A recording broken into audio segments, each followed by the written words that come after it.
Marcus. Shutting up mouths here, there, and everywhere. Saving kids, slaying defenders. This is the story of how Marcus Rashford became great again. Oh, it's lovely to see, isn't it? With 0.47 goals per 90 this season is Rashford's best season in 4 years. Now, something is going on. Something's happening, you might say, with Marcus Rashford this season. In this video, we're going to take a look at how he has become an elite player once again and is becoming one of Manchester United's most important players. This isn't a fluke, and the reasons behind it are really interesting, and they tell us a lot about the current state of Manchester United, which is, I don't know, what's the word? In flux.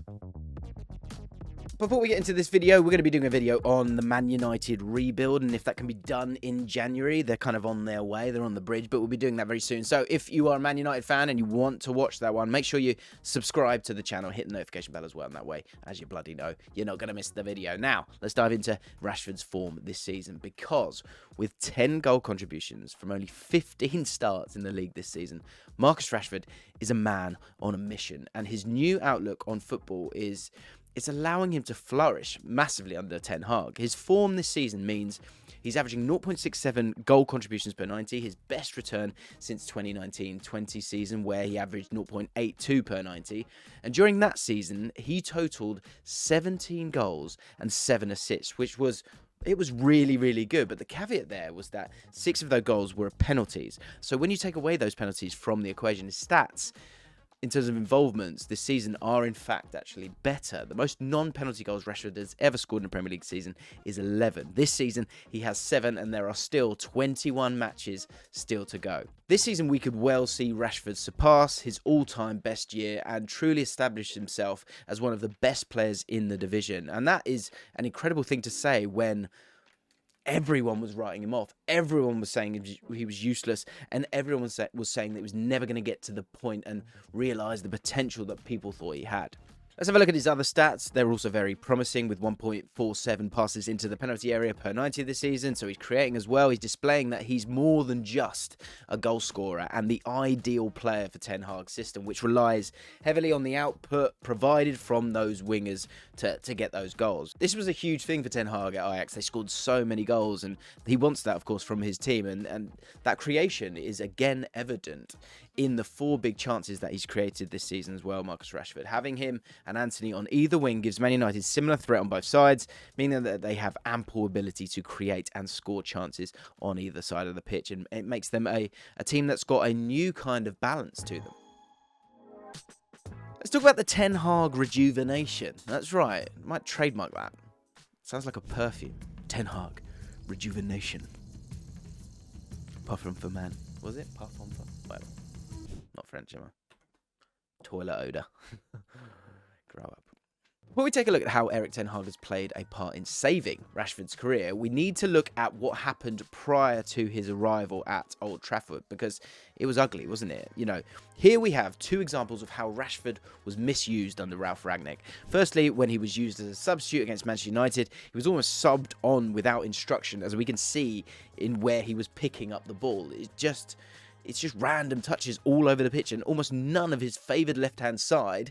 It meant that he had no effect on the game, and that wasn't Rashford's fault, really, due to being told to play in a position that didn't suit him. Secondly, we have his heat map against Liverpool, in which he was told to play as a striker. In a game where Liverpool had 72% possession, Rashford's instruction was to defend from the front and to hold the ball up, which felt like a total waste of his talents and what he's really good at, certainly what he was good at that moment in time, before he developed into the player that he is now. And when we took a look at that starting 11 from this match, we can just see how disjointed the team was. Man United really have come a long way, and the point I'm trying to make here is that when the team is this disjointed, with players playing out of position all over the park, it really doesn't allow for players to shine. If you have one player out of position, you might get away with it, and you might get away with them doing a job for you. But when you have an 11 like this, starting matches where they didn't get the system, they didn't enjoy the system, it really hinders how effective the players are able to be, and it sort of chips away at the confidence. You know, add to the fact that the results weren't great either, and all of a sudden it both doesn't feel right, and you can see in black and white that the results aren't right. With Rangnick constantly berating his players in the press and then asking them to play unfamiliar roles, it's no wonder that it took an effect on Rashford. And with Rashford already out of form to begin with, and pretty fragile before Rangnick came in after what happened, in the Euros and everything else, problems with injury, and asked him to do things that he's not good at. It severely impacted his form and also his body language in games. You could see it. It was so obvious. So what has changed for Rashford? Well, let's have a look at his heat map from this season, because immediately we can see a stark difference in how he was used in comparison to last season. There's clarity and directness in how he's being asked to play. With regular and invariable instructions, it's allowed Rashford to not have to constantly change and adapt, and instead focus on the most important part, which is his output in possession. Now, not only has Ten Hag's arrival helped him on the pitch, but his man management skills have also rejuvenated Rashford. Rashford has featured in every single Man United game this season, and there's been a trust and faith put in him, which he's fed off. Stepping away from football for a short period is one of the biggest factors that has seen Rashford rediscover his spark. After the 21-22 season came to an end, Rashford took a post-season break of roughly 2 weeks to take a break from all football activity, he says himself, and has since stated that it wasn't something he knew he needed until he did it. People close to Rashford have since said that after returning from this break, that his mentality and psychology had completely changed. It does show you, doesn't it? Year after year at the top level, it really is so incessant. And just having 2 weeks doesn't sound like a lot, does it? It completely changed him. And we're starting to see the benefits from this unfold this season. Taking a step back has meant that Rashford almost had a clean break from the woes of last season. You get to start again. It's a new sort of story arc as well. And the troubles of last year didn't follow him into the new season. There was so much change, and it did feel like a fresh start for Man United. And that's exactly what Marcus Rashford needed. And I think the important thing was that there was a bit of talk about him maybe leaving the club, but he kept calm, carried on, and stuck with it because he believed in himself. And it has also levelled up his performances with England, as we saw against Wales. I was at that game. He was fantastic. He was fantastic in the Iran game when he came on as well. Just direct and confident. That's the Marcus Rashford you want to see. And he showcased his ability and personality on the ball. He does have a real personality when he's on the ball.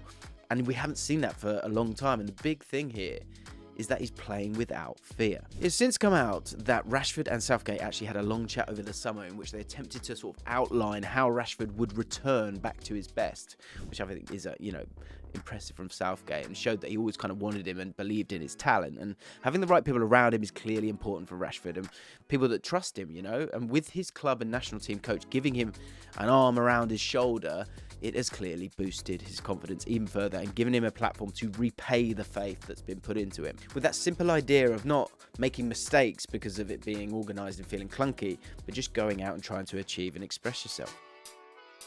Now that Rashford has the spark, it's time to light the fire. It's time for him to turn this form into sustained greatness and become one of the top Premier League players. He can do that. He's at the right club for it. And they're at the start of a bit of a journey, but the next 7 or 8 years are going to be huge in terms of him cementing himself as a great. And because he started so early, and we always concentrate on the numbers, he's got time to build up those numbers. And of course, he's going to need trophies, going to need Ten Hag to do well as well. And they're going to need to start moving in the right direction and start to put a title chance together. But he's done so well, extremely well, to overcome difficulties all through his life, and now having faced the biggest footballing problems in his career, he is now creating a platform for himself to go on and be that brilliant player in an exciting Man United squad that looks very much on the upward trajectory, and he can be an important part of bringing trophies back to Old Trafford. As the Man United squad gets better and better with Ten Hag's recruitment, and with the side on the brink of a takeover, Rashford could be one of the key core players that create a legacy for themselves and become icons of the club if they are successful in the project. And the bottom line is, with the amount of money that will inevitably come in, they can't be any worse than they have been over the last however many years. And so he's going to have to be good if he wants to stick around. Ten Hag really has something about him as a coach, and Rashford's rejuvenation and redemption is one of his best achievements at Man United so far. Thanks for watching. If you enjoyed yourself and enjoyed the effort we put into this video, then hit the like button and subscribe to the channel.